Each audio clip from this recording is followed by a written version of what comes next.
اعوذ باللہ من الشیطان الرجیم بسم اللہ الرحمن الرحیم یا ایھا الناس کلوا مما فی الارض حلالا طیبا ولا تتبعوا خطوات الشیطان انہ لکم عدو مبین۔ اللہ پاک کا قرآن کہتا ہے اے لوگو حلال کھانا کھاؤ، شیطان کی پیروی مت کرو، وہ تمہارا کھلا ہوا دشمن ہے۔ پاکیزہ کھانا بہت زیادہ ضروری ہے۔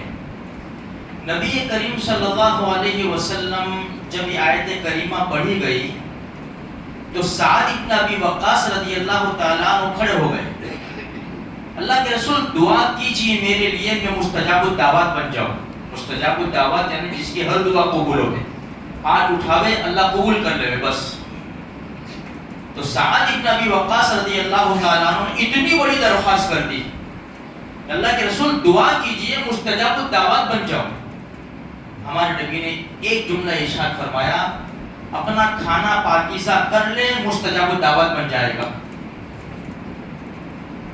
پھر آگے اس حدیث میں فرمایا، حرام مال سے جو جسم پرورش پاتا ہے اس کے لیے جہنم کی آگ ہے۔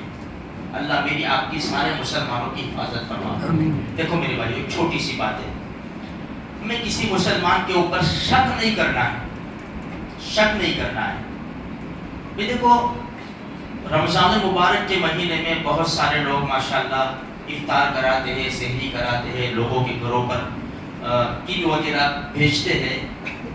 ایک بات ذہن میں رہے کہ بھئی جہاں افطار کرایا جاتا ہے، سحری کرائی جاتی ہے، کوئی ایسا مخصوص آدمی ہے جو بالکل اوپن ہے، بھئی اس کا بزنس ہی، اس کی تجارت ہی ناجائز اور حرام ہے، پھر تو ظاہری بات ہے ہمیں نہیں جانا چاہیے، نہیں کھانا چاہیے اور ان سے کوئی چیز وصول نہیں کرنی چاہیے۔ اس لیے کہ اسی حدیث میں اللہ کے رسول نے ارشاد فرمایا، حرام کا ایک لقمہ 40 دن کی عبادت قبول نہیں ہوتی۔ ایک لقمہ، پورا پیٹ بھر کے کھانا نہیں، ایک لقمہ۔ اس لیے ان لوگوں کو بھی احتیاط کرنا چاہیے جن کا خالص ناجائز اور حرام ہے، ان کو نہیں کرنا چاہیے کہ بھئی افطاری کا انتظام کرے، کہ سحری کا انتظام کرے، کہ کچھ بھی کرے، بلکہ ان کو بھی کوشش کرنی چاہیے کہ کسی طرح اللہ سے دعا کرے کہ کسی طرح میرا یہ حرام کی کمائی حلال میں تبدیل ہو جائے، میری کمائی حلال ہو جائے۔ اللہ سے دعا کرے، اللہ کے لیے کوئی مشکل نہیں ہے، رب حلال کر دے تاکہ میں سارا انتظام کر سکوں اور لوگ خوشی خوشی آئیں۔ تو میرے بھائیوں، کیونکہ مسلمانوں کے علاقوں میں یہ ہو رہا ہے اور جو مجبور ہے، غریب بیوہ، وہ بیچارے جاتے ہیں اور وہاں سے لاتے ہیں۔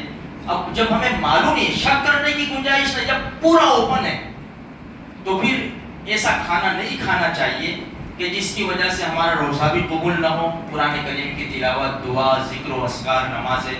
میرے بھائیوں اس سے بہت احتیاط کرنا چاہیے، اور جو حلال کی تجارت کرتے ہیں بعض مرتبہ اس میں بھی حرام ملوث ہو جاتا ہے۔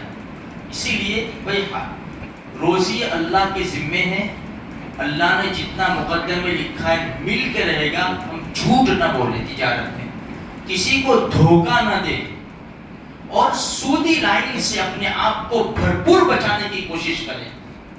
تھوڑا سا ہوا، تھوڑا سا چلو اس سے بیاج سے پیسے لے لیے، اس سے بیاج سے پیسے لے لیے، اب ایسا نہ کریں میرے بھائیوں۔ اس میں سب سے بڑا اثر کہاں پڑتا ہے خبر ہے؟